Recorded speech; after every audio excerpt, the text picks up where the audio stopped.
James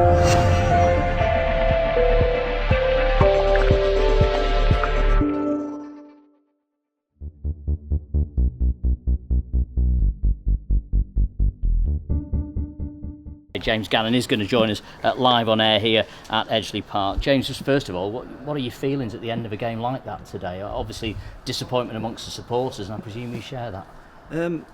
Yeah, very disappointed with the result, but in a perverse way, tremendous clarity about the players that will be with us next season. You say clarity, I mean, they've confirmed what you perhaps already thought, some of those individuals. There's a few I've already made a decision on that won't be involved next year, and there's others I think have to show a little bit more. Again, maybe the signing of Jon Keighren before the game sort of made a few realise that maybe I'm not involved, maybe I'm not part of it, maybe there's a few feeling sorry for themselves. But when you're 2-0 up, it's all about just having a good mentality, showing a bit of solid quality, and unfortunately it dissipated over the course of the last 20 minutes, and credit to Corby, they capitalised on weakness in our defence again. Up until then, were you relatively pleased with what you've seen? Because it seemed just a matter of time really till you scored the first, then you got the second, and I thought you were going to go on perhaps and score a hatful today, but it didn't work out like that. Well, a good team would put more goals past them. We had some really good chances. Jon Keighren's clean through, keeper's made a good save. We've had other chances where I think Sam Grimshaw's missed an open goal from about the penalty spot. We've got in behind him a few times, and I think Kay had a chance to slot one home, and so there was plenty of good chances there, and on our day we could have took more, but that lack of quality came back to haunt us in the end. But what's really disappointing me as an ex-defender is that how easy it is for teams to get chances off us. First half they have a goal kick or a free kick, flick on, and the right winger's in on goal. And Dean has to make a great save, and that's really poor defending from the right back. Right back gets his feet on the muddle.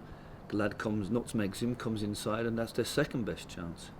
And then just to sum it up, to trip him up when he's on his left foot in a non-dangerous position is just incredible poor defending, and it's cost us 2 more points. It's a shame, isn't it? Because during the commentary I was thinking to myself, I'm going to enjoy this, I'm going to enjoy talking to James Gannon about the opening goal today, because let's not cover up that because we've drawn the game. It was a fantastic strike from Brandon Wilson, who's getting better with each game, isn't he? Yeah, I think we've asked him to play a difficult role on the left of a free, and against Worcester he was breaking forward, but he's on an uncomfortable left foot in terms of crossing and shooting. In terms of the way we balanced today, we went with Jamie on the left and then Brandon was on the right, which allowed Brandon to break into the inside right position quite a few times. And he gave the keeper a warning shot that hit the crossbar just before he smashed one into the top corner. So again, it was good play from the lads. We've been working on stop plays, and we've also been working on quick plays, and we've taken a quick throw to Jon Keighren, and it was a well constructed opportunity, and got the the inside right into a great position to finish. So, and it was a tremendous strike, and really set us up well for the to go on and win. Jon Keighren hit the post in the first half. I thought he was going to cap signing that contract with a goal today. It wasn't to be for him. But tell us about the signing of Jon. You've alluded to it already, but you've gone very early with this. You've signed Jon. You've made your statement for next season that he's your number 10, if you like, and great confidence, a great show of confidence. Why have you done that, though? I'm surprised you say we've gone early. I don't know. I mean, I don't know when players normally get signed, but obviously we've signed easier decisions in terms of cost and players for the squad. We've got a couple we're carrying forward next season that Neil signed, and behind the scenes I've already signed and agreed terms with 4 or 5 more players. So for me, it doesn't feel early. It's been he's got an agent, so the negotiations have been a little bit more complicated than most. And I'm delighted he signed, and like I said, we're talking to a few of the other players, and perhaps that's what's worrying the majority. But I don't know what's gone on all season, but the bottom line is we put out a squad today that's no better than the worst team in the league. So as a team, that's the measure of us.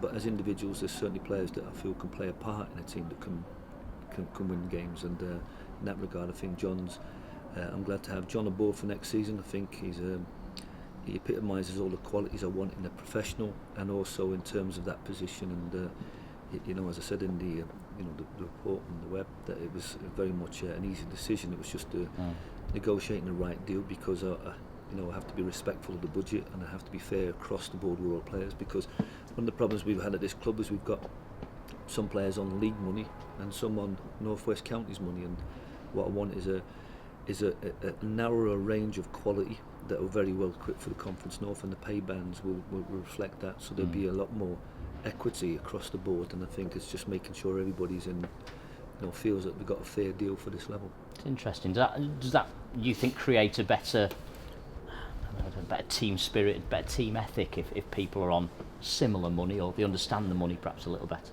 I think when you go out and sign 6 or 7 ex-league players and pay them good money, and then you go out and sign say 6 or 7 players from a lower level on less money, a lot less money. But the biggest problem is recognising whether any of them are actually going to be a success at this level. When I came into the club, there's only Carl Ledsham that played consistently at this level, and perhaps Ian Ormston, who came into the side after that. So the way I'll be going about my recruitment, because we produced a 15-page document between the staff, and we're very focused on what type of personalities, players and professionals we want, and I think the 6 or 7 key players we'll be signing are players who are very proven at this level. And if while we're doing that, we're weakening other teams that are around us or above us, then great.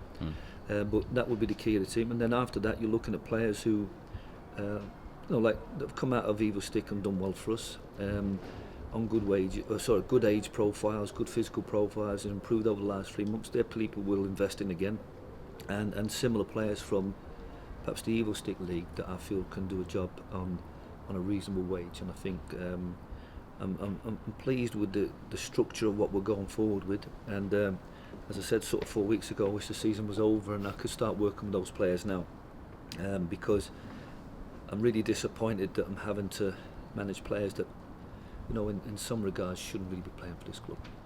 You mentioned a word in there, personalities you talked about, and you've learnt, I think, a lot about the personalities of this squad in the last 2 or 3 months perhaps.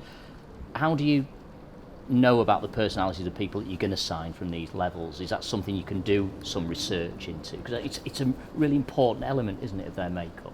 Yeah, it's important. But like I said, when you watch players play, or perhaps players you've worked with, you get to learn about their personalities, or if you speak to people, and that's all part of the research.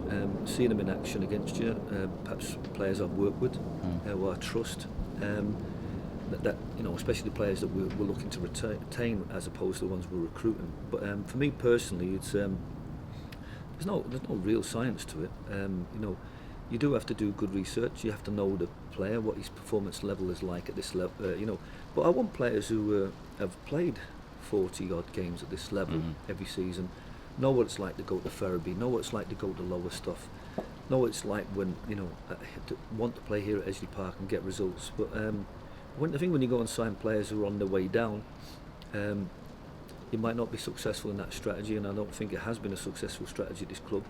You're more likely, and I've always found great success when you go below and see people who are on the way up, because the type of players we want to sign from below are people that I feel are growing, improvable, and can continue to move forward, because if we as a club move forward, we want these players to stay with us.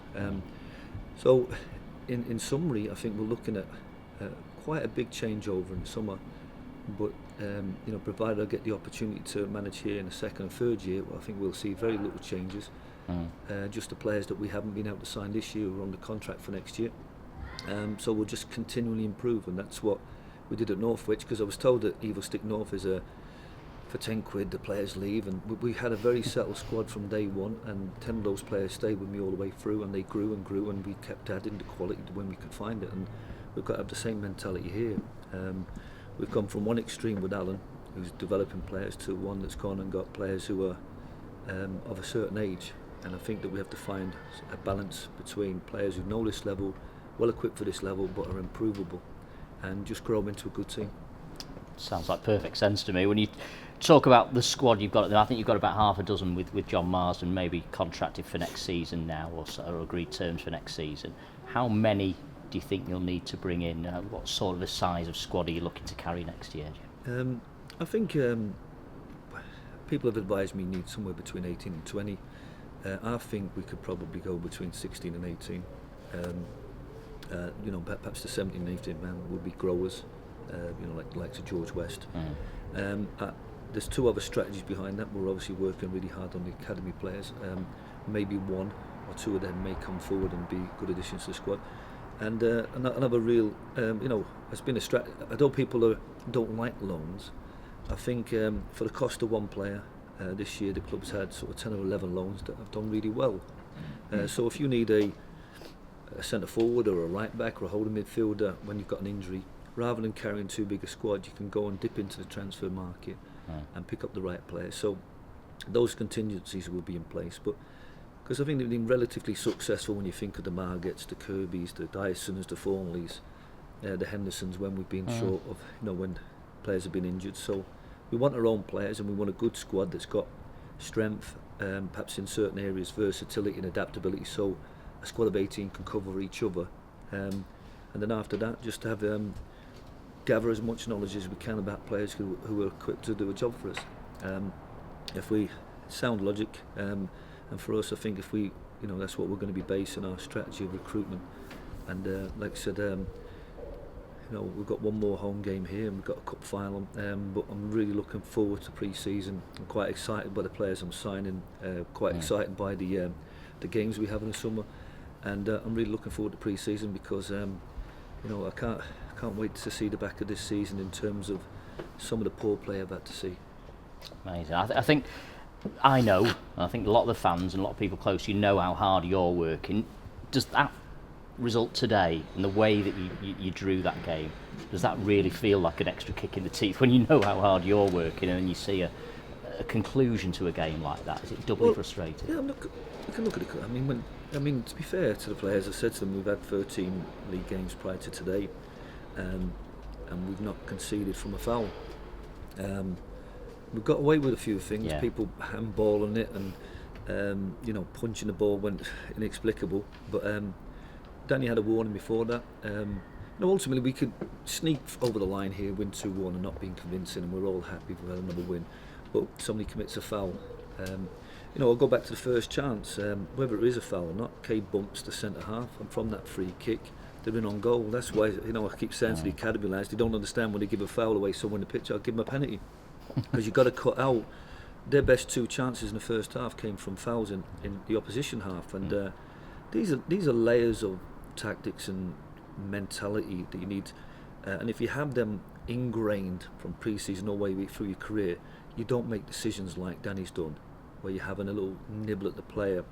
He's on his left foot going away from goal, use your athleticism, wait for him to open the ball up, block it, end of, and we win 2-1. And for him to go and do that shows a very unsafe mentality in terms of defending, which unless he learns quick, he's going to find himself going backwards. James, we appreciate your time as always. Thanks very much indeed for coming up here. Thanks.